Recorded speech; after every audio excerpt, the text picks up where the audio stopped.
सांख्य योग नाम के दूसरे अध्याय के 72 श्लोकों के माध्यम से मुख्यतया भगवान ने अर्जुन को गुरु भाव में योगस्थ होकर उपदेश देना शुरू किया। चूंकि अर्जुन भगवान को समर्पण कर चुका है, इसी अध्याय से उन्होंने अर्जुन को गीता का तत्व ज्ञान देना प्रारंभ किया और उसे देह से परे जाकर समझने की बात कहकर अपने शिष्य को आसक्ति से मुक्ति दिलाना चाह रहे हैं भगवान। क्योंकि जब तक शिष्य के आसक्ति के बंधन नहीं छूटेंगे, तब तक अध्यात्म के मर्म को नहीं समझा जा सकता। इसी अध्याय में भगवान यह बताते हुए कि शरीर नाशवान है, उसे अविनाशी तत्व आत्मा को पहचानने की बात करते हैं और अर्जुन को देहातीत आत्मा का भान कराते हैं।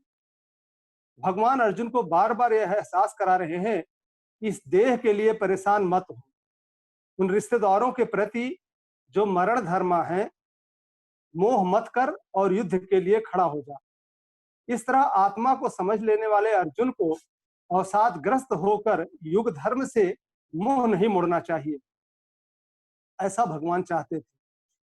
जय पराजय, लाभ हानि, सुख दुख को समान समझकर यदि वह युद्ध करेगा तो पाप को नहीं प्राप्त होगा, ऐसा भगवान ने बोला। आगे भगवान ने कर्मण्येवाधिकार रस्ते मां फलेषु कदाचन के माध्यम से यह बताया है कि मनुष्य को केवल कर्म करने का अधिकार है, उसके फल में कभी नहीं। इसलिए वे अर्जुन को बताते हैं कि तू कर्मों के फल का हेतु मत बन तथा तेरी कर्म ना करने में भी आसक्ति नहीं हो। ऐसा नहीं कि केवल कर्म जो है कर्मों के फल को ही तू नहीं उसका कारण बन, लेकिन कर्म ना करने में भी आसक्ति नहीं होनी चाहिए। हम कर्म तो करें।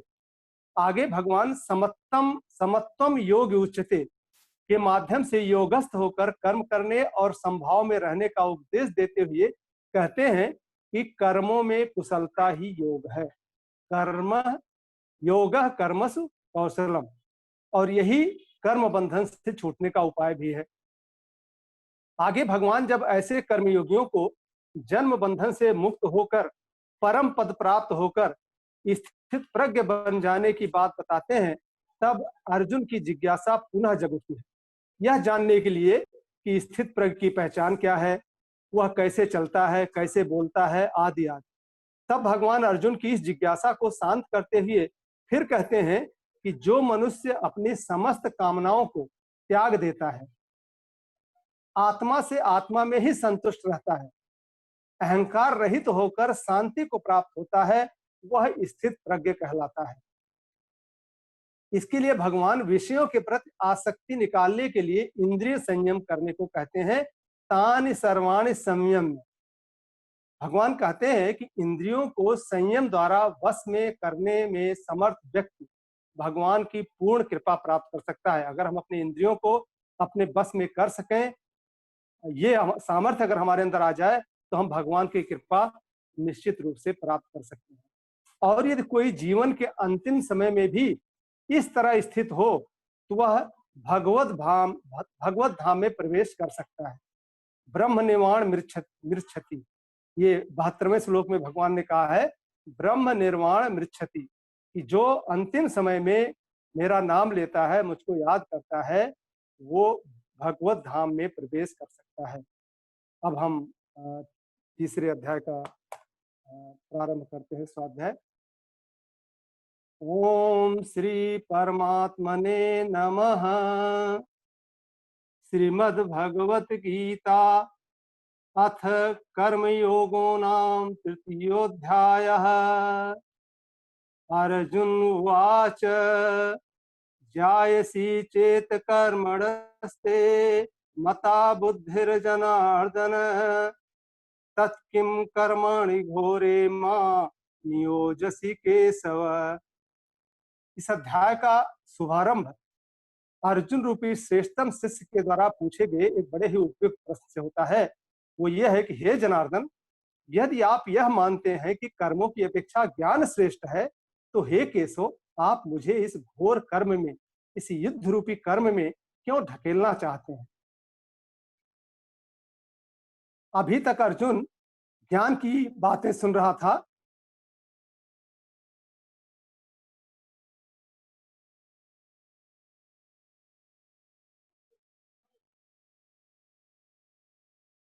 बातें सुन रहा था, वह कहता है कि यदि ज्ञान ही श्रेष्ठ है, तो फिर ऐसा क्यों कहते हो कि कर्म करो?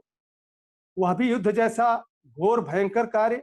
इसके अतिरिक्त वह यह भी कहता है कि व्यामिश्रेणेव वाक्येन बुद्धिं मोहयसीव मे तदेकं वद निश्चित्य येन श्रेयोहमाप्नुयाम।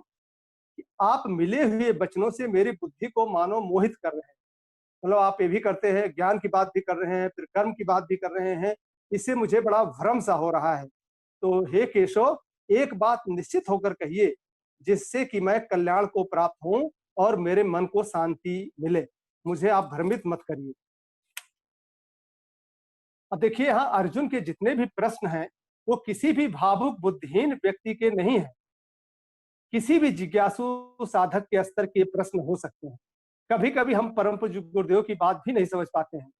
कभी गुरुदेव कहते हैं कि आप पंचकोशी साधना कीजिए, कभी कहते हैं कि आप अखंड ज्योत बांटिए, कभी कहते हैं कि आप चेतना केंद्र बनाइए, कभी कहते हैं आप अश्वमेध यज्ञ करिए। तो इस तरीके से कई बार हम भी बड़े भ्रमित से हो जाते हैं कि गुरुदेव वास्तव में हमसे चाहते क्या है। कभी कभी तो वे साधना की गहराइयों में, ज्ञान के महासागर में डुबकियां लगवाते हैं, तो कभी कहते हैं कि सेवा धर्म ही श्रेष्ठतम है। लगता है कि यह सब लौकिक प्रपंच क्यों, कर्म किस लिए? जब ज्ञान के समान पवित्र कुछ भी नहीं है, तो कर्म किस लिए? ये हमारे मन में भी ये बात आ सकती है।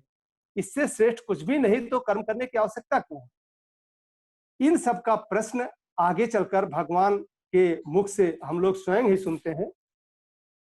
श्री भगवान उवाच लोकेस्मिन् दुविधा निष्ठा पुरा प्रोक्ता मया नघ ज्ञान योगेन सांख्यानाम कर्म योगेन योगिनाम। हे निष्पाप अर्जुन, इस लोक में दो प्रकार की निष्ठा मेरे द्वारा पहले कही गई है। उनमें सांख्य योगियों की निष्ठा तो ज्ञान योग से और कर्म योगियों की निष्ठा कर्म योग से होती है। भगवान यहाँ दो प्रकार की निष्ठा बताते हुए कहते हैं कि ज्ञान योग को यह मत मान लेना कि यह निष्क्रियता, जड़ता और आलस्य परायणता का मार्ग है। कुछ लोग ऐसा सोच सकते हैं कि जब ज्ञान योग की बात होती है तो कि ये तो बिल्कुल निष्क्रियता की बात है। शास्त्रों में भगवान कहते हैं कि शास्त्रों में जिस नैतिक कर्म भाव की बात कही गई है, वह उस तरह की नहीं है जिसे पलायन करके कंदराओं में या संपन्न मठों की ऊंची दीवारों में भोगा जा जाता है। वासना काम रहित अवस्था में जन्मी ऐसी विचारशीलता जो वासना से रहित, कामना से रहित अवस्था में जन्म लेती है, वो सही मायने में ज्ञान योग की निष्ठा है। यहाँ अर्जुन नैस कर्म की आड़ लेकर युद्ध से भागने का प्रयास न करे, इसलिए वह बड़े स्पष्ट ढंग से अगले श्लोक में समझाते हैं कि न कर्मणाम नरंभा नैश्य कर्म्यम पुरोस स्निते न च संन्यासनादेव सिद्धिम समधिगच्छति। कि मनुष्य ना तो कर्मों का आरंभ किए बिना निष्कर्मता को प्राप्त होता है, कि व्यक्ति को कर्म तो प्रारंभ करना ही पड़ेगा, और न कर्मों के केवल त्याग मात्र से सिद्धि यानी सांख्य निष्ठा को प्राप्त होता है। देखिए, केवल भगवत सत्ता के निमित्त अगर समस्त भाव से बिना किसी फल के कामना के आसक्ति को त्याग कर जो कर्म किया जाता है, वही गीता का कर्म योग। इसी को तदर्थ कर्म, आगे चलकर कहीं कहीं मदर्थ कर्म, मत कर्म, समत योग, ऐसे कई नामों से स्थान स्थान पर भगवान ने उच्चारित किया है। कोई कर्म छोड़कर अकर्मण्य बनकर कुछ भी हासिल नहीं कर सकता। ये हमको समझना चाहिए। आज हमें समाज में जितना भी फ्रस्ट्रेशन, जितना भी डिप्रेशन, जितने भी मनोशारीरिक रोगों का बाहुल्य दिखाई पड़ता है, उसका मूल कारण है या तो आदमी की कर्म में अत्यधिक आसक्ति, या तो कर्म के ही पीछे पड़ा रहता है कि हमें ये करना है, हमें तो 12-12 घंटे, 18-18 घंटे काम में लगा रहता है और अपने कहीं पैकेज के पीछे लगा रहता है, और या एकदम निठल्लापन या आलसीपन, या ऐसे भी कुछ व्यक्ति हैं जो कुछ नहीं करते। तो कर्म हो किंतु बिना फल की कामना की। यदि निष्कर्मता जिस अवस्था में प्राप्त हुए पुरुष के कर्म अकर्म हो जाते हैं, अर्थात फल उत्पन्न नहीं करते, वही हमारी पूर्णता की चरमावस्था की एक ऐसी स्थिति है जो हम सबके लिए अभीष्ट है। तो फिर कर्मों का संपादन ही क्यों किया जाए, यह बात किसी के मन में आने लगती है। तब भगवान कहते हैं कि कोई भी मनुष्य किसी भी काल में क्षण मात्र भी बिना कर्म किए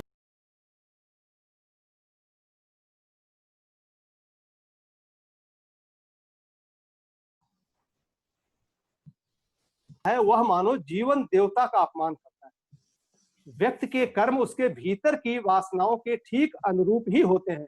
पिछली बार भी किसी ने प्रश्न किया था कि हम कई बार जो है गलत कर्म कैसे कर देते हैं, क्या वो भी भगवान द्वारा कराया जाता है? तो मैंने बताया था कि ये प्रकृति जन्य गुणों के कारण होता है। यहाँ पर भगवान यही बता रहे हैं कि व्यक्ति के कर्म उसके भीतर की वासनाओं के ठीक अनुरूप होते हैं। वासनाओं की मुख्यतः वासनाओं को 3 भागों में बांटा जा सकता है। एक है सात्विक, दूसरा है राजसिक और तीसरा है तामसिक। तो सत, रज, तम, इन तीनों प्रकार के गुणों की उत्पत्ति हमारे भीतर की प्रकृति से हो रही है।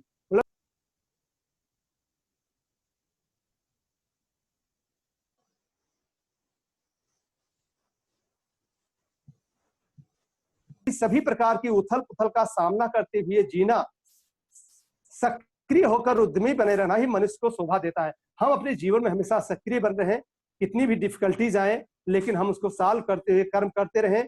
कर्म करो, सक्रिय होकर जियो और निर्भय होकर जियो। परिश्रम से मत डरो, निराशाओं का सामना करने से हिचकिचाओ मत। जब तक जीवित हो वास्तव में जीवन का एक एक पल हमें जीना चाहिए।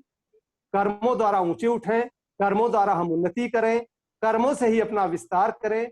देखिए, गीताकार का जीवन को कलाकार की तरह जीने का, हंसती हंसाती, खिलती खिलाती, मस्ती भरी जिंदगी जीने का संदेश ये स्वयं में एक प्रमाण है कि गीता जो है जीवन जीने की कला सिखाती है।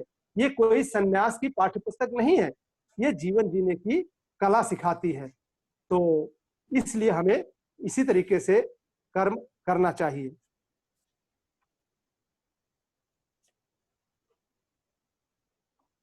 अगले श्लोक पर हम चलते हैं।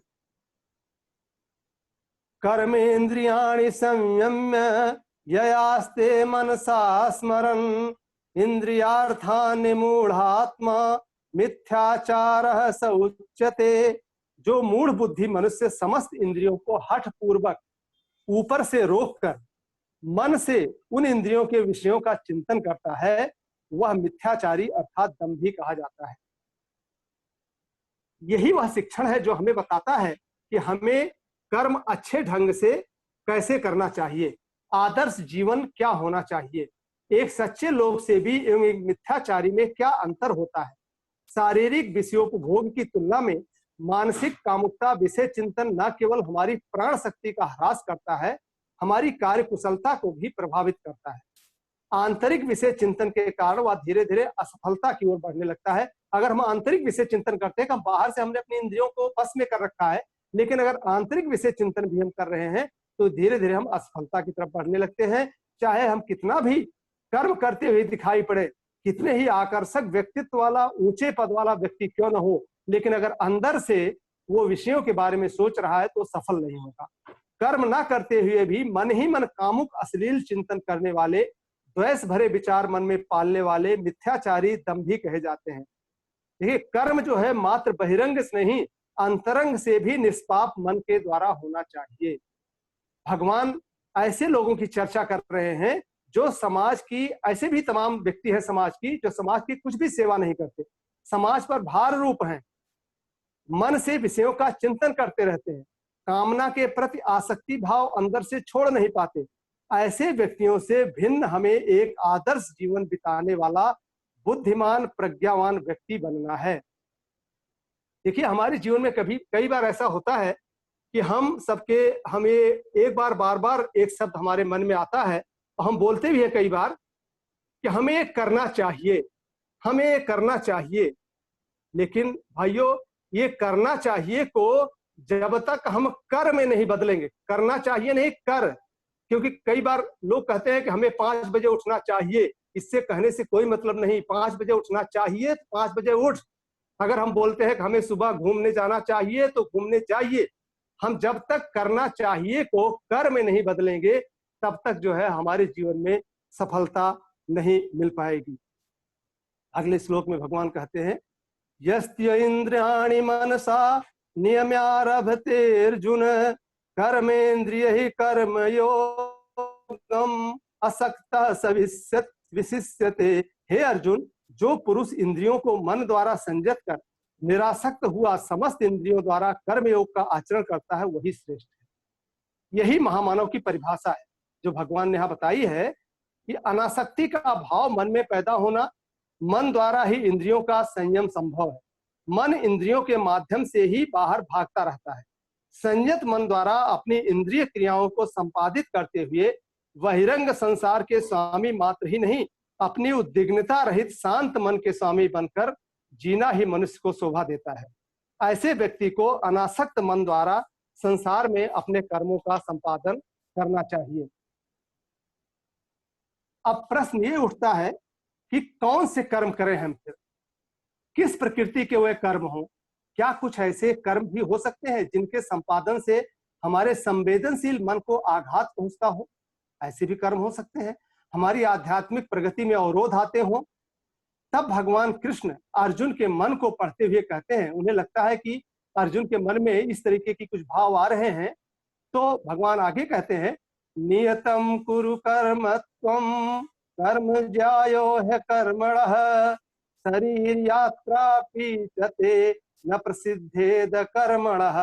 अर्थात अर्जुन, तू शास्त्र विहित कर्म कर, क्योंकि कर्म ना करने की अपेक्षा कर्म करना श्रेष्ठ है, तथा कर्म ना करने से तेरा शरीर निर्वाह भी नहीं सिद्ध होगा, क्योंकि शरीर निर्वाह के लिए भी हमें कर्म तो करना ही पड़ेगा।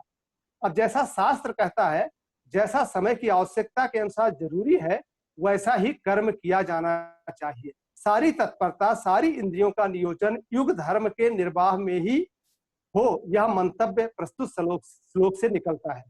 हमारे ऋषियों ने कर्मों के विषय में बड़ा स्पष्ट विभाजन कर हमारा मार्गदर्शन किया है। उन्होंने 4 तरीके के कर्मों में उन्होंने बांटा है ऋषियों ने। एक बोलते हैं निषिद्ध कर्म, वो कर्म जो मानव के विकास के अनुरूप नहीं है तथा शास्त्रों में जिस कर्म की निंदा की गई है वह है निषिद्ध कर्म।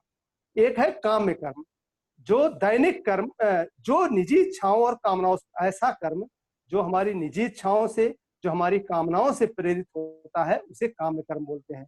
और तीसरा है नित्य कर्म, दैनिक कर्म जिसके संपादन की सभी से मानव होने के नाते, हम चूंकि मानव हैं तो हम सभी से अपेक्षा की जाती है कि हम नित्य कर्म तो करें ही।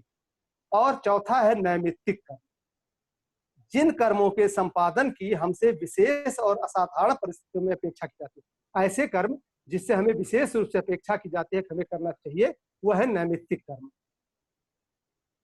अब देखिए, इनमें से प्रथम 2 से हमें बचना चाहिए। जो पहले 2 कर्म बताए गए, निषिद्ध कर्म और काम्य कर्म, इससे हमें बचना चाहिए। हमें करना चाहिए नित्य कर्म और नैमित्तिक कर्म, क्योंकि वही जो है मानवीय गरिमा का अनुरूप है। शास्त्र मत के अनुसार अगले 2 नित्य नैमित्तिक कर्म ही हमारे कर्तव्य कर्मों का निर्माण करते हैं। ये दोनों मिलकर वह शब्द बनता है जिसे योगेश्वर श्री कृष्ण ने नियत कर्म नाम से संबोधित किया है। इन दोनों को मिलाकर भगवान ने इसको नियत कर्म बोला है। हम इस संसार में एक स्वार्थी की जिंदगी जीने नहीं आए हैं।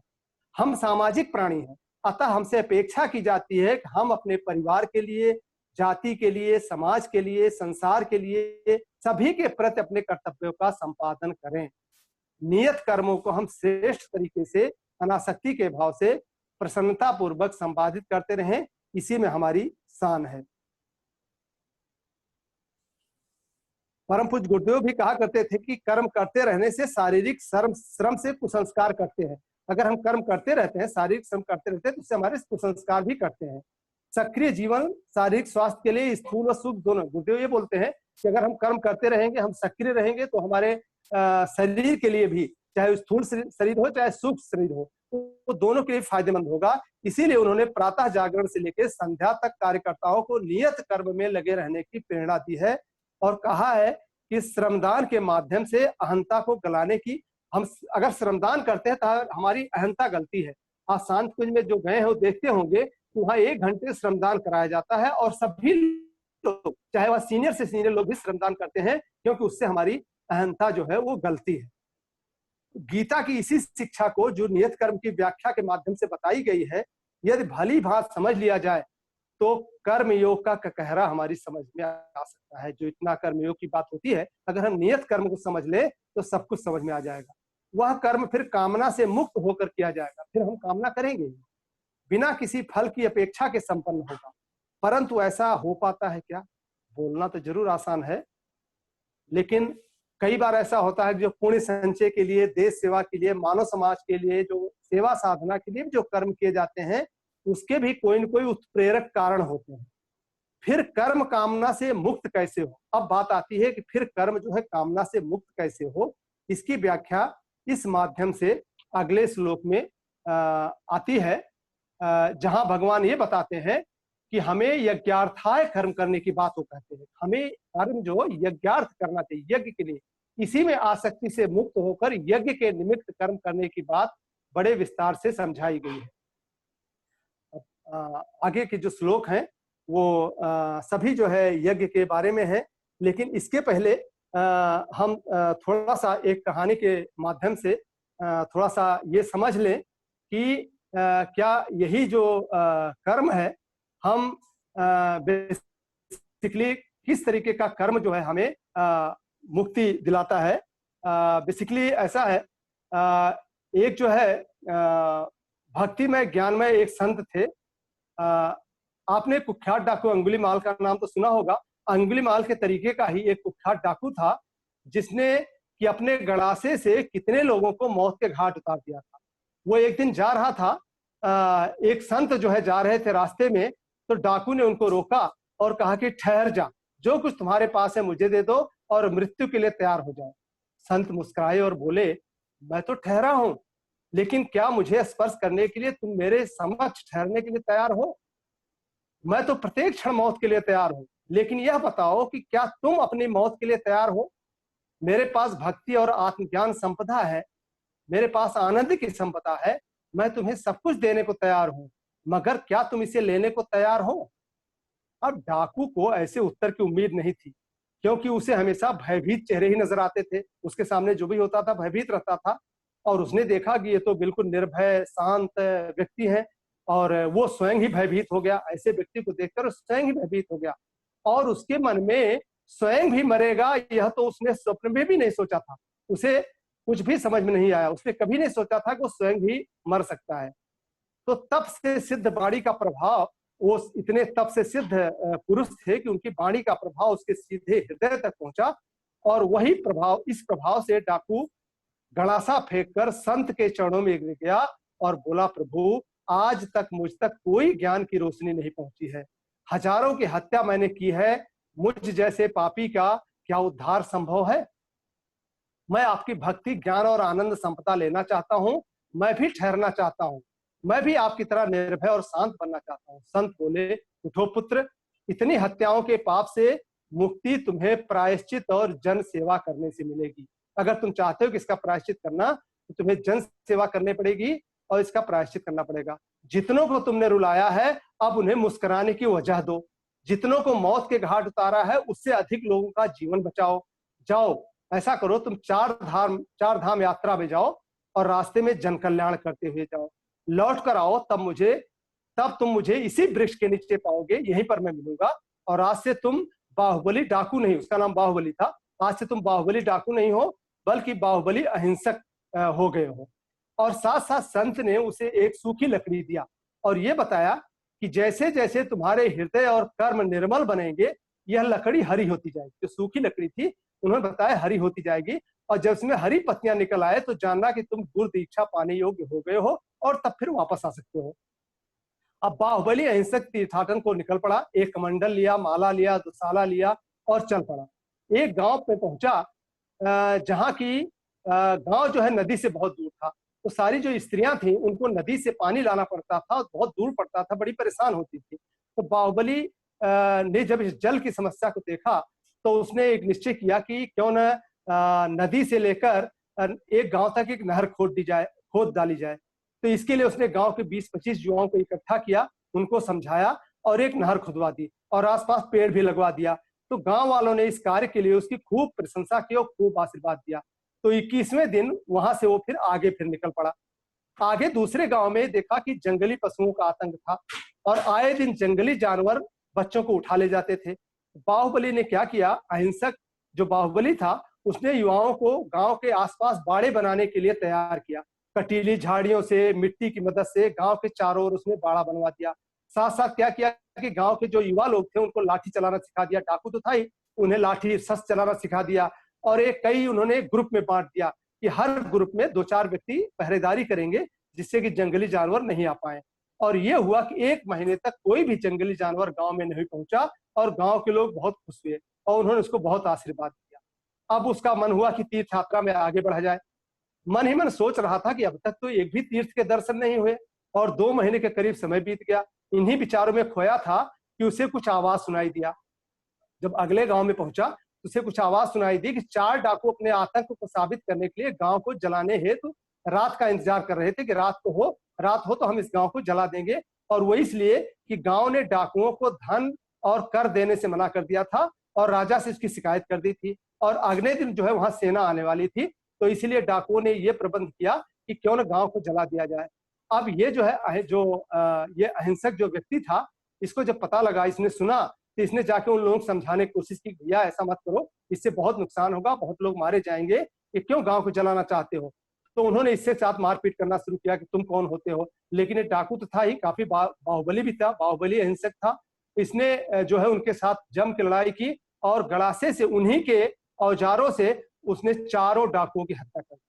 और जब आवाज सुनाई पड़ी, हल्ला थोड़ा सा हुआ, चिल्लाने की आवाज आई, तो गांव वाले सारे आए और उन्होंने गांव को जलने से बचाने के लिए बाहुबली जी को धन्यवाद दिया।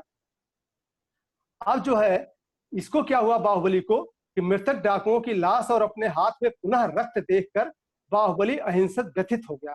उसने सोचा कि मैं अपने गुरु को क्या बोल के आया था, संत को क्या बोल के आया था कि अब मैं हत्या नहीं करूंगा, और यहाँ मैंने फिर हत्या कर दिया। उसने मन ही में सोचा कि लगता है इस जन्म में अब मेरा उद्धार असंभव है। पिछले कत्ल के पाप तो अभी धुले नहीं, मैंने और भी कत्ल कर डाले। अभी तक एक भी धाम के दर्शन नहीं है और समय बीतता जा रहा है और यह 4 डाकू मेरे हाथों से मारे गए। पुनः हत्या मैंने की। बड़े पश्चाताप और ग्लानि से रोते रोते वह कब सो गया उसे पता नहीं चला। लेकिन बीच में क्या हुआ कि उसने झोला खोला, अपना जो बैग था, जो भी झोला था, उसको खोला तो उस सूखी लकड़ी में से न सिर्फ हरे पत्ते निकल आए थे, अपितु सुंदर महकते हुए पुष्प भी खिलाए थे।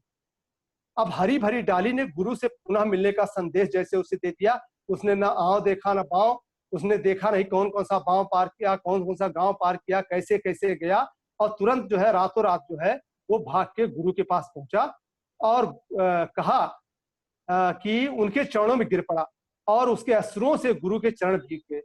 गुरु ने कहा, वत्स उठो, तुम्हारी गुरुदीक्षा का आज शुभ दिन है। गुरु की वाणी सुनकर मानो उसे होश आया। अरे, उसे याद आया गुरु ने 4 धाम की यात्रा कही थी, वह तो उसने किया ही नहीं, वापस चला आया। उसने गुरुदेव से क्षमा मांगते हुए कहा, गुरुवर मैंने 4 यात्रा तो क्या 1 धाम की यात्रा नहीं की, न कर सका, उल्टे मैंने 4 डाकुओं की हत्या कर दी। पुनः मैंने पाप किया, लेकिन सूखी डाली को सुबह जब हरी भरी और पुष्पयुक्त देखा तो आपके दर्शन का संदेश समझकर इसीलिए यहाँ मैं चला आया। मुझे क्षमा करें प्रभु, मैंने आपको वचन दिया था कि पुनः पाप और हत्या नहीं करूंगा, लेकिन मैं उसे निभा नहीं पाया, उसे मैंने तोड़ दिया। गुरु मुस्कुराए और बोले, तुम तीर्थ यात्रा करके ही आए हो पुत्र, तुमने जितनी हत्याएं की थी उससे अधिक लोगों का तुमने जीवन बचाया है। उन्होंने बोला कि श्रीमद् भागवत गीता में भगवान कृष्ण ने कर्म योग की परिभाषा देते हुए कहा है कि कर्म का कर्म फल उस कर्म के पीछे के उद्देश्य और भावना पर निर्भर करता है। पहले तुम्हारे द्वारा की गई हत्या का उद्देश्य वो भावना दूषित थी। पहले तुम जो है जिस भावना से तुम्हारा दूषित भाव था उससे लोगों को मारते थे। तुम आतंक फैलाकर स्वयं को ऐश्वर्यशाली, तुम्हारे अंदर एक कामना थी कि आतंक फैलाकर अपने को ऐश्वर्यशाली बनाओ, इसलिए इन कर्मों से तुम्हें पाप फल मिला। लेकिन कल रात जो हत्या तुमने की उसके पीछे का उद्देश्य और भावना अत्यंत निर्मल और उत्तम थी। तुम्हारा उद्देश्य ग्रामीण लोगों, पशु और पक्षियों को जिंदा जलने से बचाना था। अतः यह डाकुओं की हत्या भी प्रभु का पूजन बन गई, धर्म स्थापना और युग पीड़ा निवारण की वजह बन गई। इसलिए इस कर्म का पुण्य फल तुम्हें मिला। पहले तुम्हारे प्रत्येक कर्म व श्रम स्वार्थ केंद्रित व स्वार्थ पूर्ति हेतु था, लेकिन पिछले 2 महीने से तुम्हारा प्रत्येक कर्म व श्रम लोक कल्याण के लिए हुआ। वह नदी से जल की नहर ग्राम तक लाना, लोगों को जल संकट समाप्त करना, कांवड़ लाकर शिवलिंग पर रुद्राभिषेक करने जैसा ही पुण्य फलदायी था। लोग तो कांवड़ लेके रुद्राभिषेक करते हैं, और तुमने तो ये जो जल लाया, तुम नहर खोद दिया, उससे इतना बड़ा पुण्य का कार्य हुआ। लोगों को उनकी सुरक्षा स्वयं करने का प्रशिक्षण देना, गांव के लिए सुरक्षा बाड़ा बनवाना, ये सब एक महायज्ञ था पुत्र, ये महायज्ञ था। यज्ञ में परोपकारी जीवन जीने के कारण व नित्य अपने गुरु के अनुशासन में जीने व ध्यान में रमने के कारण समस्त तीर्थ तुम्हारे हृदय में स्वयं प्रकट हो गए। तुम्हारे निर्मल मन से किए पश्चाताप ने माता गंगा को तुम्हारे हृदय में प्रकट कर दिया। पुत्र, तुम्हें गंगा स्नान का पुण्य फल मिल गया। जल संकट दूर करने पर स्वयं शिव और वृक्षारोपण करने से स्वयं प्रकृति माँ पार्वती तुम्हारे हृदय में विराजमान हो गई। डाकुओं की हत्या कर ग्रामवासियों का जीवन बचाने से भगवान विष्णु स्वयं तुम्हारे हृदय में प्रकट हो गए। अब आओ, तुम्हें गुरु दीक्षा देता हूं, तुम अपने शुभ कर्मों से यूं ही जन सेवा करते रहना। दोस्तों, ईश्वर की कृपा, उन्होंने बोला कि ईश्वर की कृपा और मेरा आशीर्वाद सदैव तुम्हारे साथ रहेगा। इस कहानी को कहने का ये मतलब था कि जो हम यज्ञ करते हैं, यज्ञ वही नहीं है, जन कल्याण का कोई भी कार्य वो एक बहुत बड़ा यज्ञ है। अब 9वें श्लोक में भगवान कहते हैं कि हमारी कर्म कामना से मुक्त हो, इसके लिए यज्ञार्थाय कर्म किया जाना चाहिए। अगला श्लोक इसी तथ्य को प्रतिपादित करते हुए कहता है, यज्ञार्थार्थ कर्मणो अन्यत्र लोकोयम कर्म बंधनः तदर्थम कर्म कौन्तेय मुक्त संगः समाचर। यज्ञ के निमित्त किए जाने वाले कर्मों के अतिरिक्त दूसरे कर्मों में लगा हुआ ही यह मनुष्य समुदाय कर्मों से बता है। जो यज्ञ से अतिरिक्त जो कार्य होता है, उसी से कर्म बंधन में व्यक्ति बनता है। इसलिए हे अर्जुन, तू आसक्ति से रहित होकर उस यज्ञ के निमित्त ही भली भांति कर्तव्य कर्म कर। अब हम जब यज्ञ करते हैं तो उसमें भी क्या बोलते हैं, ये इदं न मम, इदम गायत्री इदम न मम। तो यज्ञ भाव से, इदं न मम के भाव से कर्म करना अनिवार्य बताया गया है। जो कर्म सहकारिता की भावना से किए जाते हैं वह कोई नई वासनाएं उत्पन्न नहीं करते। यज्ञ क्या होता है, यज्ञ यज धातु से बना है, जिसका मतलब होता है देव पूजन, संगतिकरण और दान। यहाँ हम देव पूजन और दान की बात नहीं करेंगे, लेकिन संगतिकरण, भगवान ये बोल रहे हैं कि जो कर्म सहकारिता की भावना से किए जाते हैं वो कोई नई वासनाएं उत्पन्न नहीं करते, इसीलिए वह यज्ञ निमित्त कर्म कहे जाते हैं। एवं वही वासना क्षय का हेतु बनते हैं, उससे ही वासनाओं का क्षय होता है। तो भगवान ने यहाँ यज्ञ को जिस भाव के साथ प्रतिपादित किया है वह बड़े विराट व्यापक अर्थों में है। यज्ञ मानव मात्र के जीवन यज्ञ से प्रारंभ होकर इकोसिस्टम तक फैला हुआ है। सारे ब्रह्मांड में चल रही प्रक्रिया का एक अंश हम भी हैं। हम भी आखिर यज्ञ करने में ही लगे हुए हैं। हमारा शरीर यज्ञ करने में लगा है। अगर हमारे हाथ में जो कुछ भोजन आता है, अगर उसको हम मुंह को नहीं दें तो वो वहीं पर सड़ जाएगा और कहीं शरीर के काम नहीं आएगा। मुंह अगर अपने मुंह में रख ले, आगे नहीं भजाए, उसको चबाए नहीं, आगे नहीं भेजे, तब भी वहां सड़ने लगेगा। पेट अगर उसको पाचन नहीं करे, पाचन करके उससे रस और रक्त नहीं निकाले, तब भी उससे काम नहीं बनेगा। ये शरीर भी एक यज्ञ करने में लगा हुआ है। यहाँ प्रकृति में भी एक बहुत बड़ा यज्ञ चल रहा है। तो इसलिए हम यज्ञ भाव से लोक हित के लिए हम कार्य करते रहें, यही भगवान यहाँ पर कह रहे हैं। और यज्ञ की बात को आगे बढ़ाते हुए भगवान कहते हैं, अब यहाँ हम चार श्लोक एक साथ पढ़ेंगे क्योंकि सब में यज्ञ का ही भाव है, जिससे कि समय भी थोड़ा सा बचे।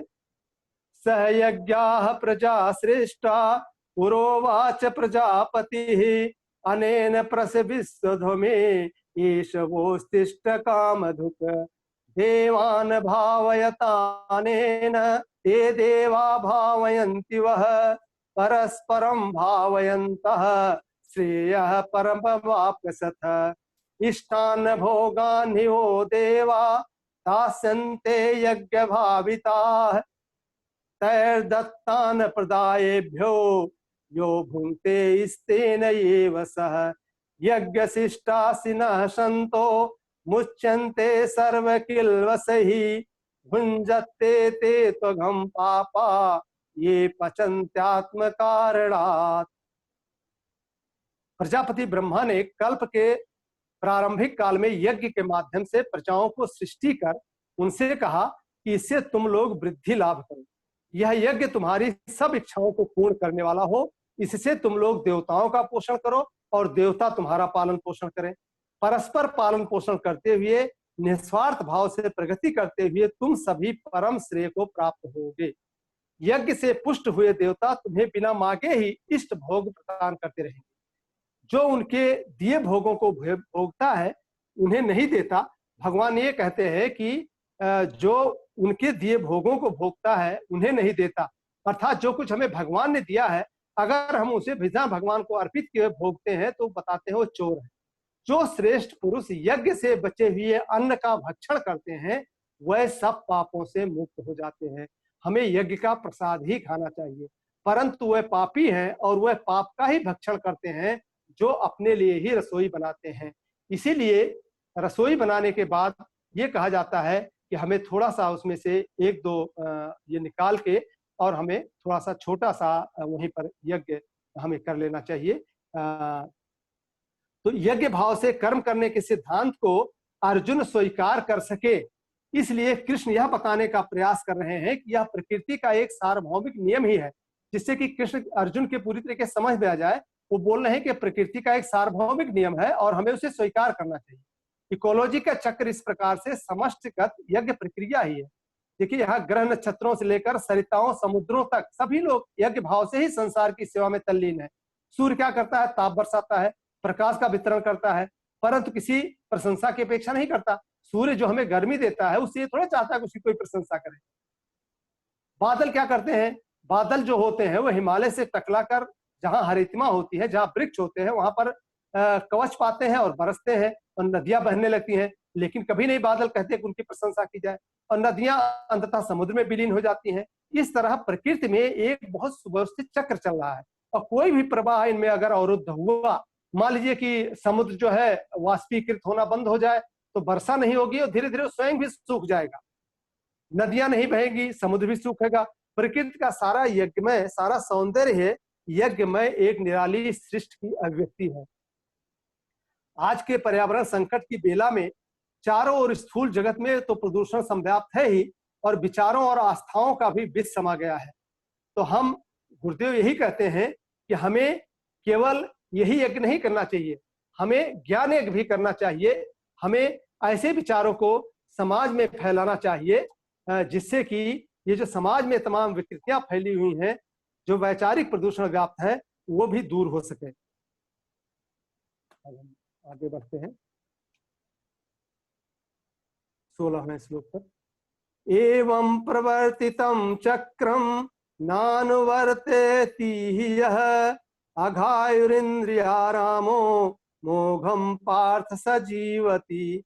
हे पार्थ, जो पुरुष इस लोक में इस प्रकार परंपरा से प्रचलित सृष्टि चक्र के अनुकूल नहीं बरतता, ये जो सृष्टि चक्र चल रहा है प्रकृति में, जो इसके अनुकूल आचरण नहीं करता है, अर्थात अपने कर्तव्य का पालन नहीं करता, वह इंद्रियों के द्वारा भोगों में रमण करने वाला पापायु पुरुष व्यर्थ ही जीता है।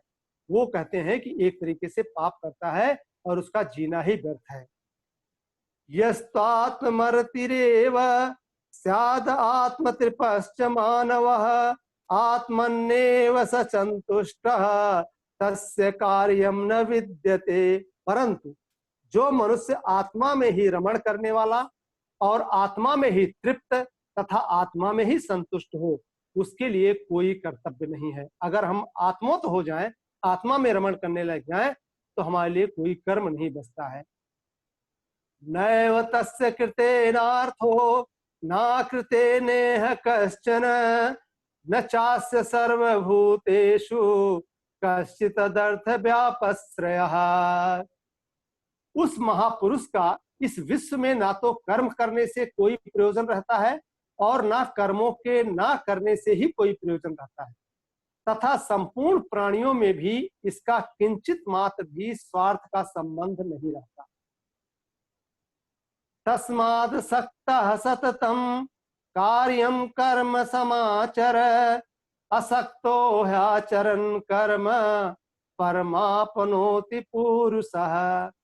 इसलिए तू निरंतर आसक्ति से रहित होकर सदा कर्तव्य कर्म को भली भांति करता रहे। देखिए भगवान बार बार ये कह रहे हैं कि हमें आसक्त रहित होकर कर्म करना चाहिए, क्योंकि आसक्ति से रहित कर्म करता हुआ जो मनुष्य होता है वो परमात्मा को प्राप्त होता है। अब इसमें देखिए एक छोटा सा उदाहरण आप देखिए कि किस तरीके से आसक्ति हमारे कर्म में व्याप्त होती है। मान लीजिए कि हम शिक्षक हैं, हम स्कूल में पढ़ा रहे हैं और उसी स्कूल में हमारा बेटा भी पढ़ रहा है और बेटा अनुशासनहीनता बरतता है।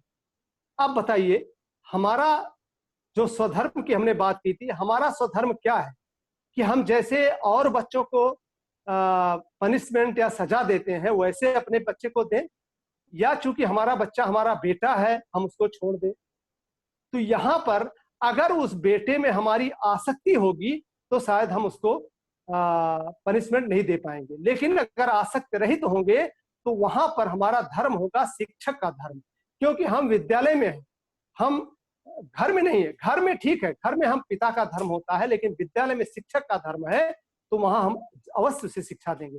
कई बार हमारे सामने बड़ी विकट परिस्थिति आ जाती है घर में भी, कि मान लीजिए कि घर में पत्नी है और माँ है। कई बार ऐसा होता है कि माँ बोलती है कुछ करने को और पत्नी बोलती है कुछ करने को। अब हमारे सामने बड़ी विकट परिस्थिति आ जाती है कि हम पत्नी की बात माने या माँ की बात माने। अब यहाँ हमारे विवेक की बात आती है। अगर हमारी पत्नी में आसक्ति होगी तो हम पत्नी की ही बात मानेंगे। अगर हमारी माँ में आसक्ति होगी तो हम माँ की बात मानेंगे। लेकिन हमें क्या देखना है, यहाँ पर जो भी बात कही जा रही है, दोनों जो भी कह रहे हैं, उसमें से परिवार के हित में क्या है, सभी के हित में कौन सी बात है, और हम बिना आसक्ति का सहारा लिए हुए अपने विवेक के माध्यम से ये निश्चय करें कि किसकी बात माननी चाहिए। तो यहाँ कहने का ये मतलब तात्पर्य है कि आसक्ति जो है, और पहले भी श्लोक में बताया गया था कि आसक्ति से ही जो है हमारे अंदर जो है कई चीजें आती हैं, बाद में से क्रोध उत्पन्न होता है, क्रोध से और आगे कई समस्याएं आती हैं। तो इसलिए भगवान आसक्ति पे बहुत जोर दे रहे हैं कि हमें आसक्त रहित होकर कर्म करना चाहिए। कर्मणैव हि संसिद्धि आस्थिता जनकादयः लोक संग्रह मेवापि संपश्यतर कर्तुर्महसी। अब देखिए जनक लोग थे, जनक जो थे, जनक आदि ज्ञानी जन भी आसक्त रहित कर्म द्वारा ही परम सिद्धि को प्राप्त थे। जनक जो है पूरा अपने गृहस्थ धर्म का पालन करते हुए घर में रहते हुए, लेकिन ऐसा कर्म करते थे चूंकि आसक्त रहित था, इसलिए वो जो है घर में रहते हुए भी सिद्धि को प्राप्त हुए। इसलिए तथा लोक संग्रह को देखते हुए भी तू कर्म करने के ही योग्य है। यहाँ तक कि अर्जुन से बोल रहे हैं कि अगर तू लोक संग्रह करना चाहता है तब भी तुझे जो है कर्म करना ही चाहिए, अर्थात तुझे कर्म करना ही उचित है। यद्यदाचरति श्रेष्ठः तत्तदेवेतरो जनः स यत् प्रामाणं कुरुते लोकस्तदनुवर्तते। श्रेष्ठ पुरुष जो जो आचरण करता है, अन्य पुरुष भी वैसा वैसा ही आचरण करते हैं। ये एक बहुत बड़ी ध्यान देने की चीज है। जो श्रेष्ठ पुरुष आचरण करते हैं वही आचरण दूसरे पुरुष भी करते हैं। इसीलिए अगर चोर ने कोई बहुत बड़ी चोरी की तब भी शायद उसकी सजा उसको उतनी बड़ी नहीं होगी, जितनी कि उसका पाप उसको उतना नहीं लगेगा जितना कि एक समाज में प्रतिष्ठित व्यक्ति, ईमानदार व्यक्ति अगर छोटी सी गलती करता है, छोटी सी चोरी करता है, तो चूंकि एक प्रतिष्ठित व्यक्ति है, ईमानदार व्यक्ति है, उसकी प्रतिष्ठा है, उसका पाप उसे बहुत अधिक लगेगा, क्योंकि वो उसको देखकर लोग समाज में आचरण करते हैं। भगवान कहते हैं कि श्रेष्ठ पुरुष जो जो आचरण करता है, अन्य पुरुष भी वैसा वैसा ही आचरण करते हैं। वह जो कुछ प्रमाण कर देता है, समस्त मनुष्य समुदाय उसी के अनुसार बरतने लग जाता है। न मे पार्थास्ति कर्तव्यम त्रिषु लोकेषु किंचन नानवाप्तम वाप्तव्यम वर्तयेव च कर्मणि। हे अर्जुन, मुझे इन तीनों लोकों में ना तो कुछ कर्तव्य है, भगवान बोल रहे हो तो स्वयं भगवान है, तो मुझे इन तीनों लोकों में ना तो कोई कर्तव्य है और ना कोई भी प्राप्त करने योग्य वस्तु अप्राप्त है। न तो कोई ऐसी चीज है जिसे मैं प्राप्त नहीं कर सकता, मैं स्वयं भगवान हूं, तो भी मैं कर्म में ही बरतता हूं। भगवान ये कह रहे हैं कि इसके बावजूद में मैं कर्म करता हूं, जबकि तीनों लोकों में मेरे लिए कुछ भी कर्तव्य नहीं है, कोई मेरे लिए अप्राप्य वस्तु नहीं है, लेकिन फिर भी मैं कर्तव्य करता हूं। क्यों? आगे भगवान बोल रहे हैं, यदि शम न वर्तेयम जातु कर्मण्य तंद्रितः मम वर्तानुवर्तन्ते मनुष्याः पार्थ सर्वशः। क्योंकि हे पार्थ, यदि कदाचित कदाचित मैं सावधान होकर कर्मों में न बरतूं तो बड़ी हानि हो जाए, क्योंकि मनुष्य सब प्रकार से मेरे ही मार्ग का अनुसरण करते हैं।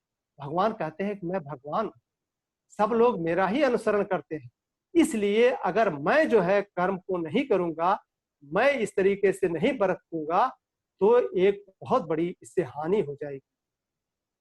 उत्सीदेयुर्मे लोका न कुर्या कर्म चेदहम शंकरस्य च कर्तास्य उहन्यामिमाः प्रजाः। इसलिए यदि मैं कर्म ना करूं तो ये सब मनुष्य नष्ट भ्रष्ट हो जाए, क्योंकि सभी लोग कर्म करना बंद कर देंगे और मैं संकर्ता का करने वाला हूं तथा इस समस्त प्रजा को नष्ट करने वाला बनूं।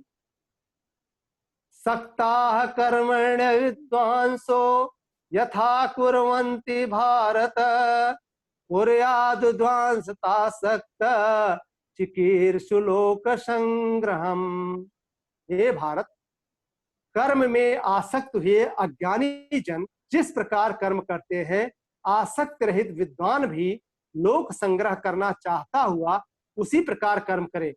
यहाँ तक कि अगर हमें लोक संग्रह भी करना है, हमें कुछ धन भी इकट्ठा करना है लोक कल्याण के लिए, हम करें, लेकिन आसक्त रहित होकर करें। भगवान बार बार कह रहे हैं कि आसक्त रहित विद्वान भी लोक संग्रह अगर करना चाहता हुआ उसी प्रकार से कर्म करे।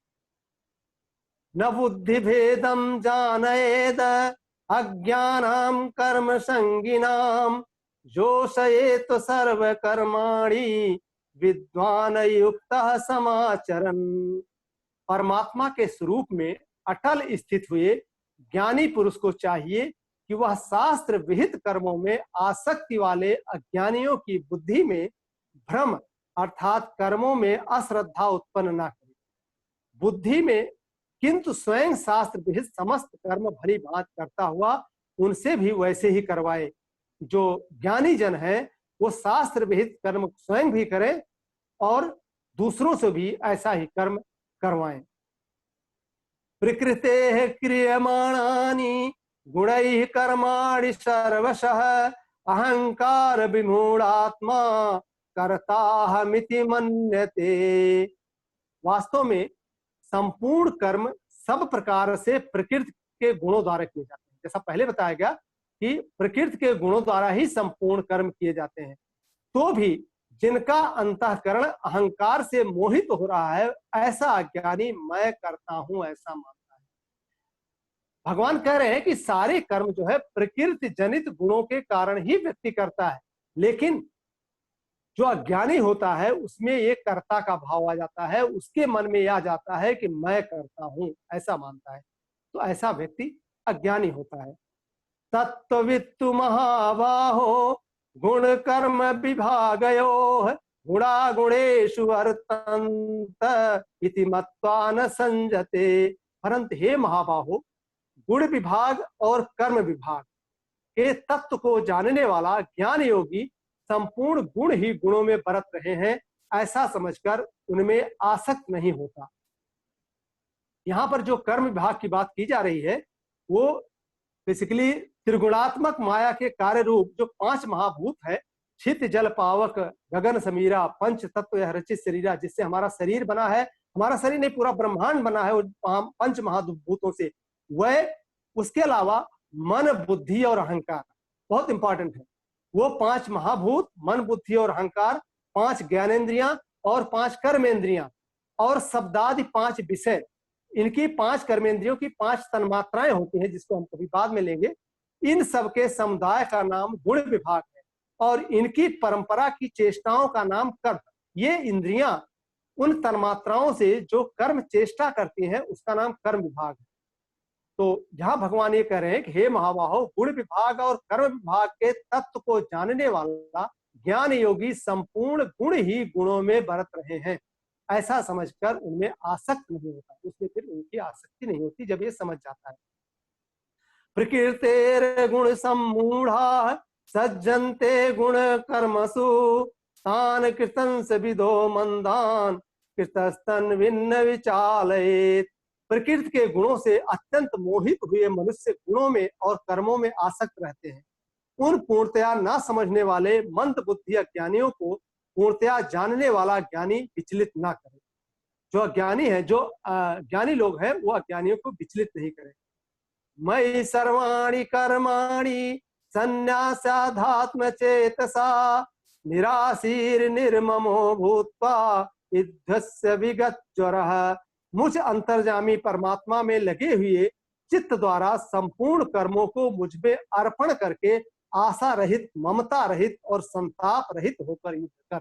भगवान बहुत यहाँ ऐसी बात कह रहे हैं, बहुत ही इंपॉर्टेंट, कि जो भी तू कर्म कर रहा है, तू मुझ में मतलब परमात्मा को अर्पित करके आशा रहित होकर, ममता रहित होकर, संताप रहित होकर युद्ध कर। जो कुछ करने जा रहा है वो तू मुझ में अर्पित कर। ये मे मतमिदं नित्यम अनुतिष्ठन्ति मानवा श्रद्धावंतो न सूयन्तो मुच्यन्तेपि कर्मभिः। जो कोई मनुष्य दोष दृष्टि से रहित और श्रद्धा युक्त होकर मेरे इस मत का सदा अनुसरण करते हैं, वह भी संपूर्ण कर्मों से छूट जाते हैं। किसका अनुसरण? कि जो भी कर्म करते हैं हम, अगर उसको हम भगवान का कर्म समझ के, हम भगवान को समर्पित करके जब कर्म करते हैं और इस श्रद्धा के साथ कर्म करते हैं, तब भी हम संपूर्ण कर्मों के बंधन से छूट जाते हैं। ये त्वेतदभ्यसूयन्तो नानुतिष्ठन्ति मे मतम् सर्वज्ञान विमूढ़ास्ता अनिधि नष्टान चेतसा। परंतु जो मनुष्य मुझ में दोषारोपण करते हुए मेरे इस मत के अनुसार नहीं चलते, मतलब दोषारोपण करते हैं, नहीं ऐसा नहीं है, मेरे मत के अनुसार नहीं चलते, उन मूर्खों को तो तुम संपूर्ण ज्ञानों में मोहित और नष्ट हुए ही समझ। तो तू ये समझ कि वो बिल्कुल अज्ञानी है, मोहित हुए हैं और उनको नष्ट ही समझ। सदृशं चेष्टते स्वस्याः प्रकृतेर् ज्ञानवानपि प्रकृतिं यान्ति भूतानि निग्रह किम करिष्यति। सभी प्राणी प्रकृति को प्राप्त होते हैं, अर्थात अपने स्वभाव के परवश हुए कर्म करते हैं। सभी प्रकृति के अनुरूप कर्म करते हैं और उसी का स्वभाव वो जो है इसको प्राप्त होते हैं, प्रकृति को प्राप्त होते हैं। ज्ञानवान भी अपनी प्रकृति के अनुसार ही चेष्टा करता है। ज्ञानवान होते हैं वो भी प्रकृति के अनुसार ही चेष्टा करते हैं। फिर इसमें किसी का हट क्या करेगा? इसमें हट करने की कोई बात ही नहीं। इंद्रियस्ते इंद्रियस्तार्थे राग द्वेषो व्यवस्थितो तयोर्न बस्मा गच्छेतो ह्यास्य परिपंथिनो। इंद्रिय जो है, यहाँ इंद्रिय के अर्थ में अर्थात प्रत्येक इंद्रिय के विषय में राग और द्वेष छिपे हुए स्थित है। भगवान कहते हैं कि प्रत्येक इंद्रिय के विषय में राग और द्वेष छिपे हैं, तो मनुष्य को उन दोनों के बस में नहीं होना चाहिए, राग और द्वेष के बस में नहीं होना चाहिए, क्योंकि वे दोनों ही इसके कल्याण मार्ग में विघ्न करने वाले महान शत्रु हैं।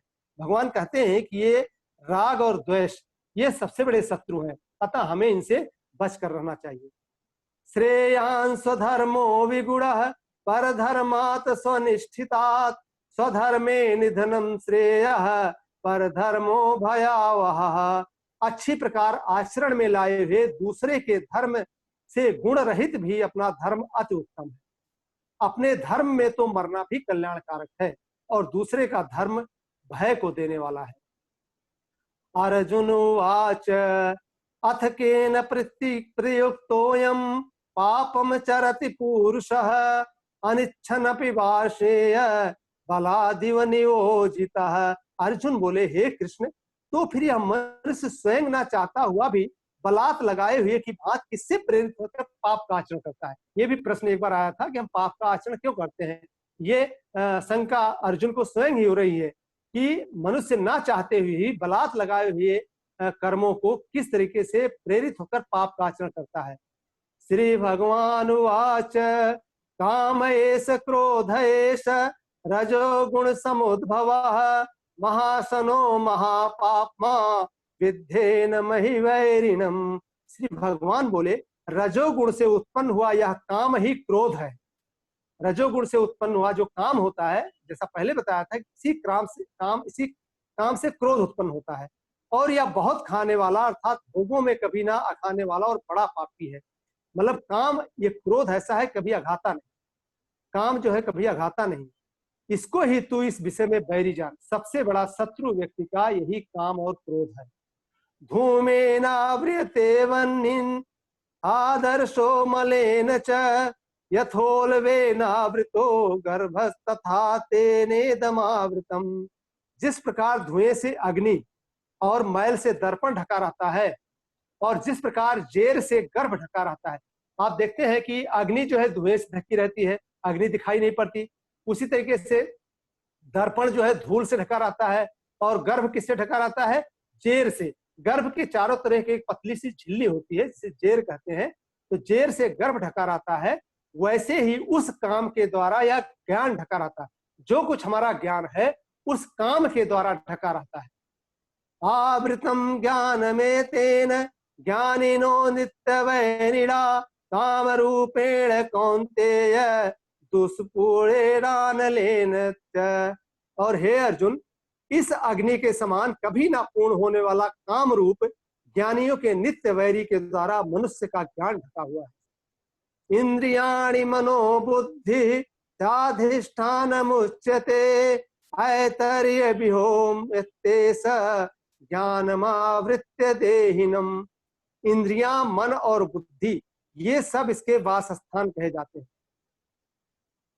यह काम जो है इस मन, बुद्धि और इंद्रियों को द्वारा ही ज्ञान को आच्छादित करके, ये काम जो है ये इसी इंद्रियों में, इन्हीं मन में और इसी बुद्धि में वास करता है। ये इन मन, बुद्धि और इंद्रियों को द्वारा ही ज्ञान को आच्छादित करके, इनके द्वारा ही ये ज्ञान को ढके आच्छादित किया रहता है और जीवात्मा को मोहित करता रहता है। तस्मात् त्वमिन्द्रियाण्यादौ नियम्य भरतर्षभ पाप्मानं प्रजह्यशोनं ज्ञान विज्ञान नाशनम। इसलिए हे अर्जुन, तू पहले इंद्रियों को बस में करके इस ज्ञान और विज्ञान का नाश करने वाले महान पापी काम को अवश्य ही बलपूर्वक मार डाल। अर्जुन को बोल रहे सबसे पहले तुझे इस काम को मारना है, चाहे जैसे ही बलपूर्वक मार, यही सबसे बड़ा सत्य है। इंद्रियों को स्थूल शरीर से पर यानी श्रेष्ठ, बलवान और सूक्ष्म कहते हैं। इंद्रियां जो है वो स्थूल शरीर से जो है श्रेष्ठ है, क्योंकि उससे सूक्ष्म होती है। इन इंद्रियों से पर मन है, मतलब इंद्रियों से भी सूक्ष्म जो है मन है, और मन से भी सूक्ष्म बुद्धि है, और जो बुद्धि से भी अत्यंत है, बुद्धि से भी सूक्ष्म क्या है? वो आत्मा है। अतः लास्ट में भगवान कहते हैं एवं बुद्धे परम बुद्धा संस्तभ्यात्मात्मना जय शत्रु महाबाहो काम रूपम दुरासदम। इस प्रकार बुद्धि से पर अर्थात सूक्ष्म, बुद्धि से भी परे सूक्ष्म, बलवान और अत्यंत श्रेष्ठ आत्मा को जानकर और बुद्धि के द्वारा मन को बस में करके हे महाबाहो, तू इस काम रूप दुर्जय शत्रु को मार डाल। ओम तत्सदिति श्रीमद्भगवत गीतासु उपनिषत्सु ब्रह्म विद्यायां योग शास्त्रे श्री कृष्णार्जुन संवादे कर्म योगो नाम तृतीयोऽध्यायः। बोलो श्री कृष्ण भगवान की जय।